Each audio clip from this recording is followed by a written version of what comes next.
if you don't try to communicate, if you don't try to fucking address the harm, if you don't see where these guys are suffering and meet them where they're at and try to fix at least one of the major problems that they have and try to instill confidence, you are going to have a lot of fucking losers like this constantly chirping and constantly crying. Anyway, I also did the pod johns. I also did the pod johns on Friday morning before I went live on Friday, and apparently that one was very well received. Here is one clip off of TikTok that they posted. There is a massive amount of right-wing radicalization that has been occurring, especially in younger male spaces. Everything is completely dominated by right-wing politics. If you're a dude under the age of 30 and you have any hobbies whatsoever, whether it's playing video games, whether it's working out, whether it's, I don't know, listening to like a history podcast or whatever, every single facet of that is just completely dominated by center-right to, I wouldn't say far right in the same way that it was back in like the 2016 era at the end of like Obama's administration, but like definitely center right to Trumpian right, like openly Trump right, not like genuinely neo-Nazi. That part is quieted down a little bit, but like they're like 90% of the way there for the most part. And that's it. Everything that they see is right-wing sentiment being expressed by individuals that they find charismatic, thought leaders, influencers that they subscribe to. And I think that that is some of the reason why you see this movement. The YouTube comments are incredible. Lots of 40 plus people claiming you changed their decades long belief hustle. Yeah, that was actually kind of shocking. I was genuinely confused by this. Part of the reason why I was genuinely confused by this is because like there are apparently a lot of you showed me to your parents and they like actually watched. Hassan is right. I'm a Democrat at 41. The campaign is making me sad. They keep moving right. I want them to move left. My daughter introduced me to Hassan 3 years ago, and I've been listening to him ever since. He helped change my perspective on Israel, trans people, socioeconomic politics, and religion. His influence has been massive for me, and I wish more of my demographic could be exposed to his long play content. I have gratitude for him. That's crazy to me. I did not know that it was like that. I didn't know it was like that. As a longtime listener and a fan of Crooked Media, Offline is my favorite of the bunch. It was really interesting to hear someone talk who is very clearly left and not just liberal. It kind of opened my eyes to the fact that PSA can be a bit of an echo chamber sometimes. Having this fresh perspective injected into the show was really good for you guys and the show in general, I think. I'm also impressed with how much information and statistics this guy has ready in his head like that. He really knew his stuff and didn't talk out of his ass, but backed it up with data and polling. Great interview, John. Yeah. You are good without derailing chatters? Yes. I think that one of my... I think that I forget how much better I am when I'm just simply talking to a person who is listening and I'm not just like getting derailed. I've shown the video of you and NMP Law today and countless other times you open their eyes, and I'll be forever grateful to that.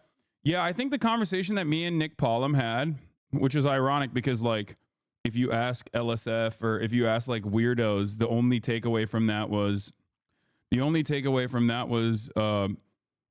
showed Nick Paulum a fucking Houthi video or whatever. But I think ultimately that video was very instructive, very informative for someone who like kind of doesn't understand the basics or whatever. I don't know if we ever actually posted that. No, we did not. Or did we? Did we post it? No, I guess we didn't on the main channel. But if you find it somewhere else, go watch it. And the clip channel, you can show it to people. We should have absolutely posted that on the main channel. I don't know why the fuck we didn't do that. That's crazy. But at least Hasanabi Productions is eating good. Did he post it? He didn't even post it. Oh, he did. Hassan explains the Israel-Palestine conflict to NMP Law 2 weeks ago. 233,000 views. That's good. I introduced you to my mom in 2020, and recently you gave her a shout out. And now she listens to you every day on YouTube. She's a 60-year-old teacher. I work at a state college and help non-traditional high school grads start college and getting my master's. Hope to run for Congress in the next 20 to 10 years. Hell yeah. Anyway, I try my best, and I think it's I get a little discouraged from time to time, but it's good to see that like I have some level of normie appeal like this, because we do get trapped in our echo chambers online, and we do end up forgetting that like normies and their reaction to my sentiment, to my commentary, is entirely different than the people who are desperately trying to make me look a certain type of way. You know what I mean? I'm glad it's on the hunt is sounding the alarm about right wingers' total dominance over the young male demo. If you're a dude under 30 and you see it in your group chat, social feeds every day, so far the progressive establishment has failed to invest in creative solutions to compete. I think a lot of people don't understand that like my analysis of the situation isn't simply to like flood the market with like liberal content, though, because I think that there is a problem far larger than that. And I think there is an education gap for young men. And I think that education gap creates an opportunity gap for a lot of young men, especially when you pair that up with the entitlement that is baked into a patriarchal construct that you are born into, that you're conditioned into socially.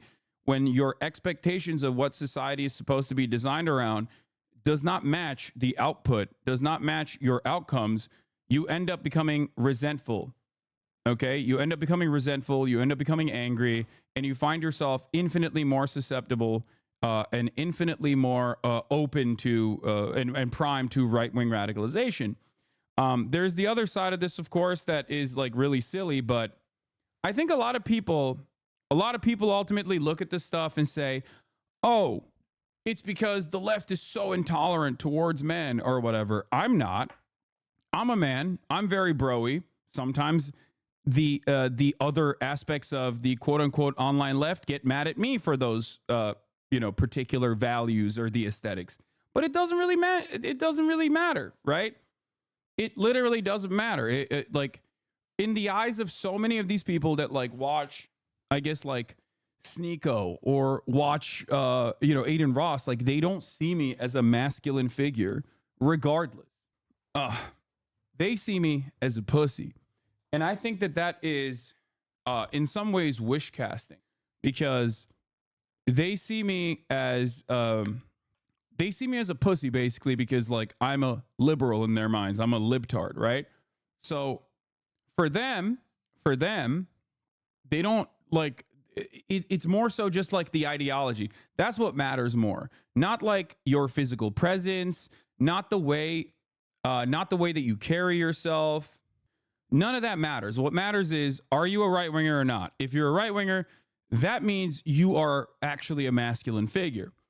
And for a lot of these people, they don't fit that mold either. They don't fit that mold. It's aspirational. So in their minds, it's like better if you, in their minds, if you're like kind of a loser, if you're kind of insecure, in your mind, it's better for you to be perceived as masculine online as long as you say right-wing things. Therefore, you are also masculine that way. That's it. They're just LARPing. Is that why you tell people to suck your dick? You're being broy to appeal to young men? No, I tell people to suck my dick because I am that person. I'm not being broy to appeal to young men. I'm just not fucking changing my attitude or my sentiment so that I can be like more, I don't know, more kind or more aesthetically left or liberal or whatever okay? That's it. I find it to be stupid. This is just who I am. Fuck would I change it? This goes back to the UFC conversation about creating a character because you said you don't do that. Exactly. I think it's also a dynamic about being online, okay? The more we present ourselves online, the more we exist online as opposed to existing in the real world, the more our outward presence online changes, like the more that becomes a more important part of our lives, right? And that's the thing. I think that when you're online, your outward presence online can be very different than who you are in the real world. That's why a lot of people personally think, like amongst content creators, so I'll give you an example. A lot of people personally think that being toxic and being edgy is actually the only way you can be real, right? Like they think someone like myself, or even the likes of like, I don't know, Pokimane or all these other content creators are like faking it. They're actually fake. They're not real. Like they can't be real because like when you're online, you say edgy shit all the time. Like you have to say edgy shit. That's like the only way to showcase authenticity. You cannot be authentically yourself and be like a person who doesn't want to harm marginalized people. That's inauthentic. That's inauthentic. Like, that is the fucking baked in sentiment for a lot of people, right? They go, you're virtue signaling. You're virtue signaling. You're not real. You're fake. They just can't fucking like comprehend that. No, like, this is just my genuine opinion. I don't want to be a fucking dickhead, right? Sorry. That's just who I am. And the same goes for right-wing sentiment as well. Like, the more masculine you, the more right-wing you are, the more masculine you are. The more you present yourself as right-wing, the more masculine you are. That is the attitude that a lot of people have, you know? It's more about wish casting and alternative reality to make up for what you feel you lack, to make up for what you feel you lack in the real world. It's vulnerable young men who are very insecure due to a multitude of different like normal conditions that existed even when they were, I don't know, better off materially than they are now. But then also on top of that, it's like a lack of opportunity for them. They feel like, you know, society's leaving them behind, and it certainly doesn't match up with their expectations of what society was designed for. They see how things were for their father's generation, and then they don't see that matching up with their current existence, and they get mad. So they look for alternative reasons as to why it sucks. And there are a shit ton of people.